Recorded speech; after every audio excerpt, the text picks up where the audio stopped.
yeah, give it up for Brett Gordon.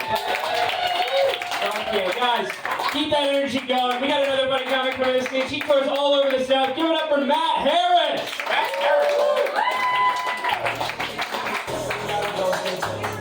How we doing? Woo, gonna need you guys to be patient up here with me. I'm a little nervous. Didn't have my normal pre-show ritual, which is a couple of old fashions. The reason they call them old fashions is after like 4 or 5 of them, you will beat your kids.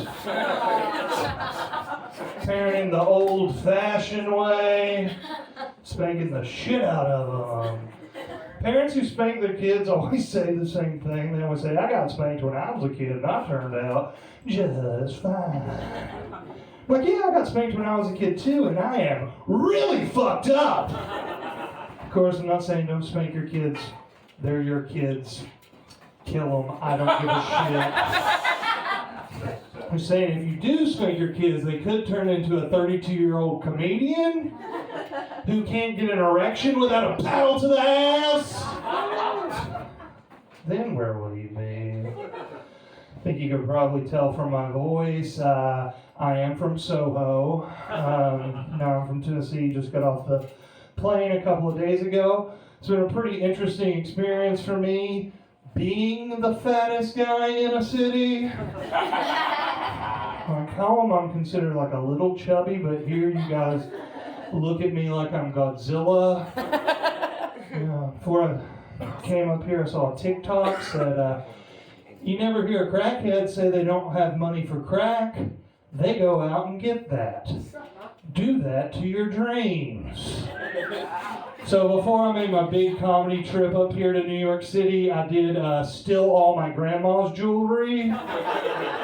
And I'm willing to trade it to anyone for stage time.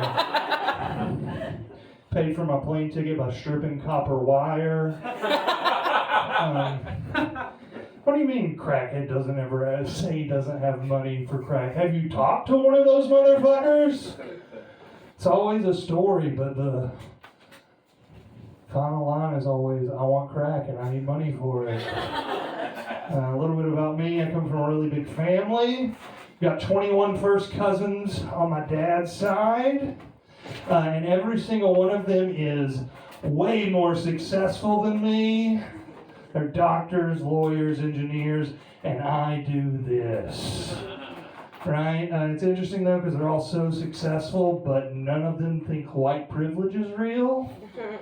Right? But I do. Which obviously means I also believe I squandered mine. Like I was born on second base, somehow got thrown out stealing first. Doesn't even make sense in the rules of the game. One of my cousins got a sad story. He was engaged to be married, paid for his fiancée to get a boob job, and then she immediately left him.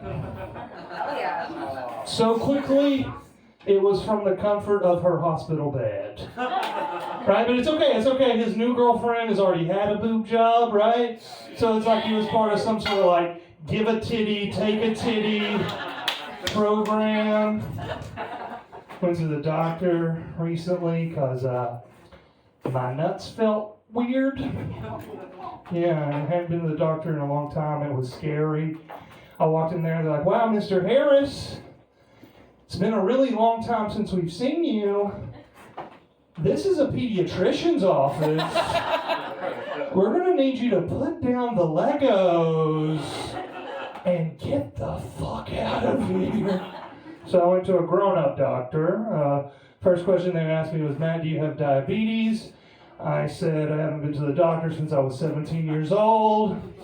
So buckle up, because we're both about to find out. I said, okay, we're going to need a urine sample and a blood sample.